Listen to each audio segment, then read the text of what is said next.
Hello, first grade. Today is Tuesday, May 5th, and I am going to be reading the story, A Lost Button, which is from the book, Frog and Toad Are Friends. Now, the author and illustrator is Arnold Lobel, and Arnold Lobel has written quite a few wonderful books. Today, when we are hearing the story, we are going to be thinking about the clues that Arnold Lobel is giving us as we see what happens when Toad loses his button. A Lost Button from Frog and Toad Are Friends. Toad and Frog went for a long walk. They walked across a large meadow. They walked in the woods. They walked along the river. At last, they went back home to Toad's house. "Oh, drat," said Toad. "Not only do my feet hurt, but I have lost one of the buttons on my jacket."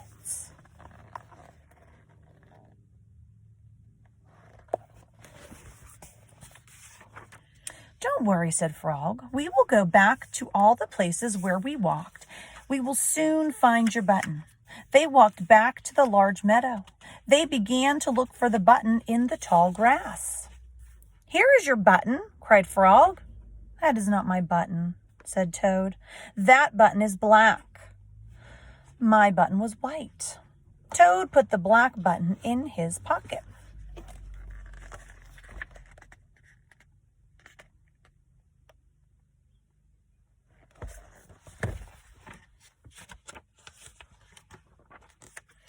A sparrow flew down. "Excuse me," said the sparrow. "Did you lose a button? I found one." "That is not my button," said Toad. "That button has 2 holes. My button had 4 holes."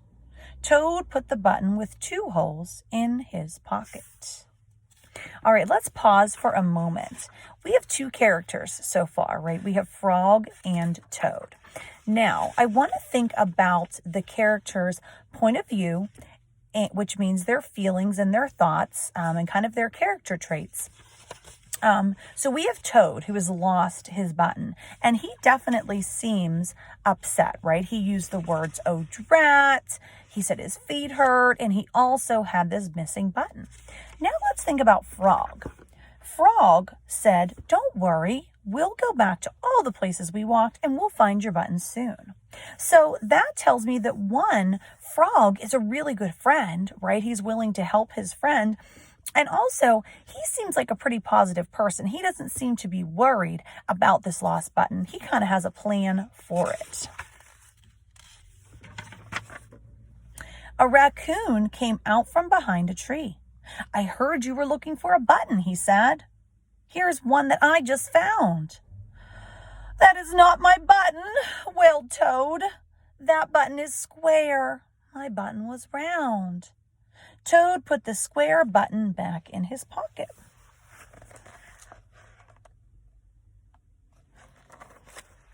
Frog and Toad went back to the river. They looked for the button in the mud. "Here is your button," said Frog. "That is not my button," shouted Toad. "That button is thin. My button was thick."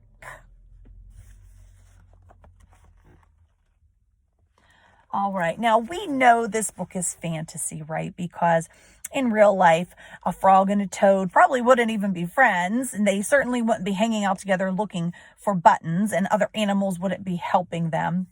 But I want to think about Toad for a minute. Now, a button may seem silly to us, like why is he so worried about it? But it's important to him, right? Because it belongs on his jacket. And so far, they have found 4 buttons, but none of them have been the button that he's looking for. So how do you think he is feeling right now? And here are some clues. The text says, "That is not my button," wailed Toad. Wailed means crying, screaming. And then on the next page, when they find the other button in the mud, he says, "That is not my button," shouted Toad. So now He is wailing, which means almost like a crying, and he is shouting. How do you think he is feeling right now? I think he's probably getting frustrated, right? He really wants this button back, and they keep finding buttons. So think about that. Probably when they find a button, he gets excited like, oh, it might be his button, but then it's not his button. So I imagine he's probably getting very frustrated right now. Toad put the thin button in his pocket. He was very angry. He jumped up and down and screamed, "The whole world is covered with buttons and not one of them is mine." Oh, wow.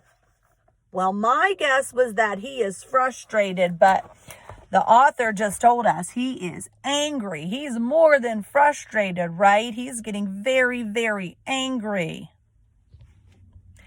Toad ran home and slammed the door. There, on the floor, he saw his white, four-holed, big, round, thick button. "Oh," said Toad, "it was here all the time. What a lot of trouble I have made for Frog." So how about that? He had his friend Frog going on this whole hunt for this button. He got himself so worked up, and where was the button? It was at his house the whole time. How do you think Toad is feeling right now? What do you think is his point of view? Yeah, he might be a little bit worried, right? Like maybe if I tell my friend, he might get mad at me. He might feel a little silly right now. Let's see what happens. Toad took all of the buttons out of his pocket. He took his sewing box down from the shelf. Toad sewed the buttons all over his jacket.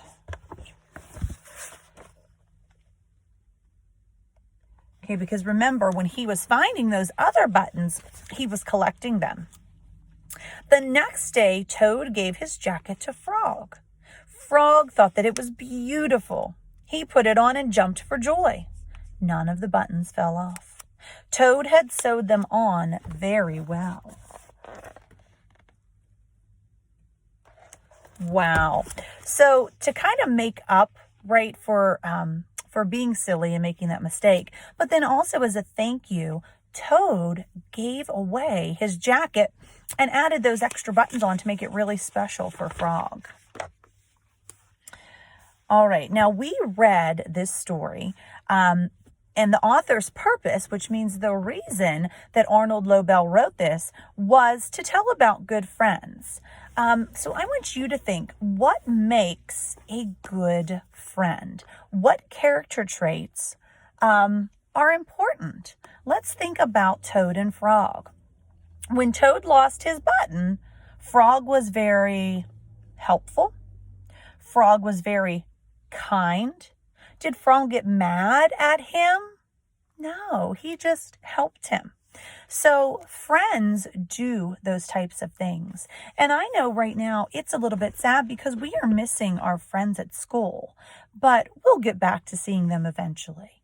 But in the meantime, I want you to think about what makes a good friend. Bye.